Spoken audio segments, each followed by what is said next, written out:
Let me start by asking you something simple but dangerous. What do you think would finally make you happy? Not a vague answer. Be specific.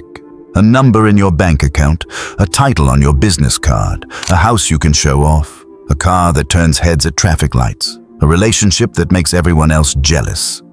You probably already have something in mind, and that's exactly why you should be careful, because the mind is very good at lying about the future. Picture this. One ordinary afternoon, your phone rings. Unknown number. You almost ignore it. You answer out of boredom.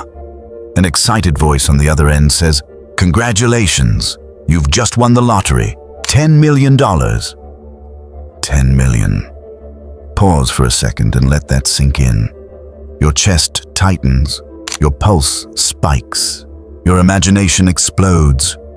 You already see the places you'll travel, the people you'll silence, the stress evaporating from your life. You feel lighter, taller, untouchable.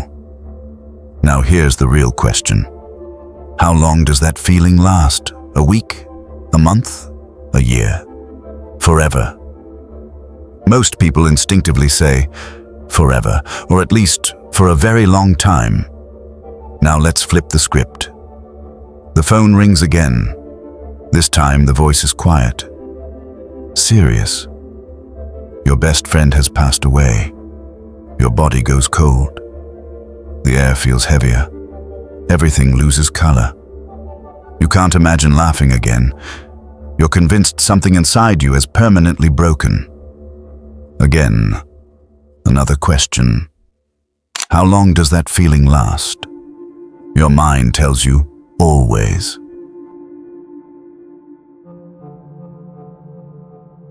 Here's the uncomfortable truth.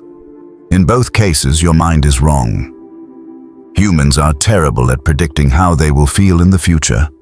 Not a little terrible, spectacularly terrible. Psychologists call this effective forecasting, the belief that we know how future events will emotionally impact us. We don't, not even close. There's a Harvard psychologist who spent years studying this exact problem.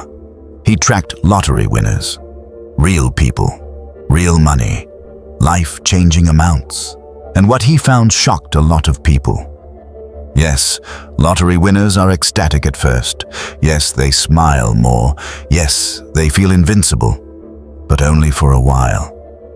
A few months later, their happiness levels return almost exactly to where they were before they won. Same frustrations, same moods, same dissatisfaction, just with better furniture. The 10 million didn't elevate their emotional baseline. It only spiked it temporarily, like caffeine. Now let me tell you a story. A friend of mine, a banking executive, was doing extremely well. Too well, actually. His income had grown so large that it started feeling abstract. Numbers on a screen, no emotional weight, so he decided to reward himself. Not with a watch, not with a vacation, with a dream. He bought land outside the city and built a villa. 10 rooms, a swimming pool, floor-to-ceiling windows, a view of the lake and mountains that looked like it was stolen from a magazine. When the house was finished, he was glowing. For weeks, he invited people over just to watch their reactions. He stood in rooms doing nothing, just absorbing the fact that this was his life now. Then something strange happened. The excitement faded, not slowly, quietly. 6 months later, he said something that stuck with me. I come home from work, open the door, and nothing. I feel the same as I did in my one-room student apartment. The dream had become furniture. But here's the twist. The villa didn't just stop making him happy, it made him less happy. Why?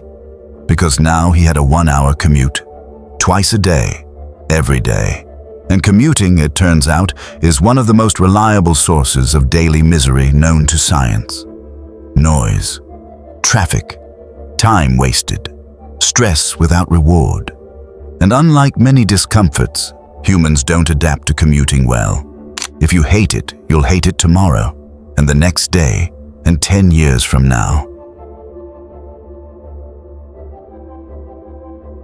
The villa, a symbol of success, had a net negative effect on his happiness. This is the hedonic treadmill. You work harder, you earn more, you upgrade your life, and somehow, you're still standing in the same emotional place, just running faster. This doesn't only happen with houses. People get promoted. 3 months later, they feel normal again. People buy luxury cars. 3 months later, it's just a car. People enter relationships they dreamed about. 3 months later, the novelty fades.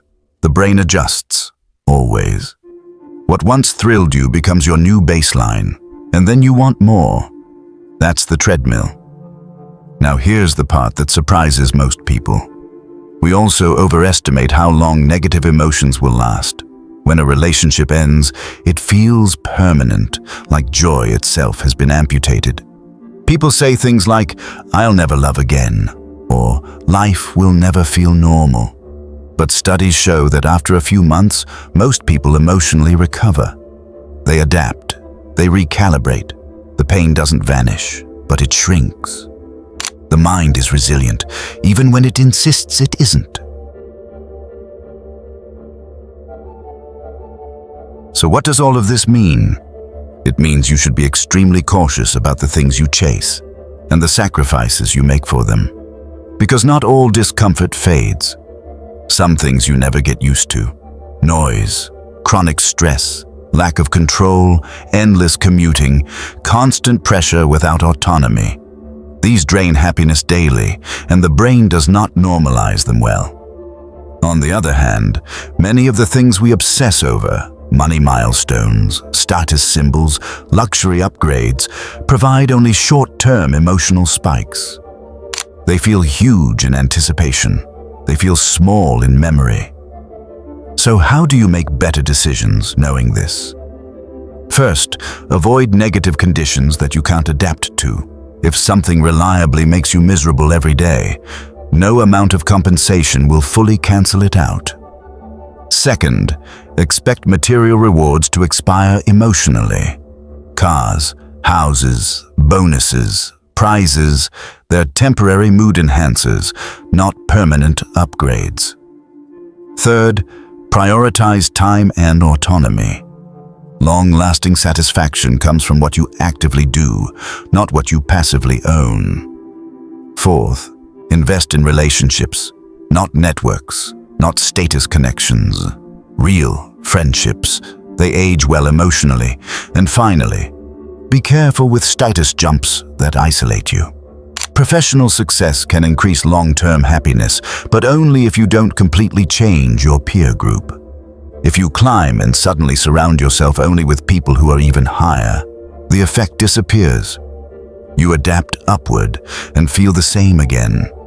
The lesson here isn't pessimism, it's precision. Don't wish blindly. Don't sacrifice peace for symbols. Don't assume the future version of you will feel what you imagine now, because the mind is a terrible fortune teller. And the most dangerous trap isn't failure. It's getting exactly what you wished for and realizing it didn't save you.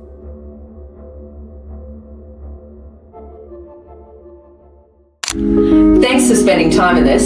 If this sparked a new way of thinking, hit like and subscribe to keep the ideas flowing. And don't forget, check the description for the links to the resources and the original books we used today. We'll see you in the next one.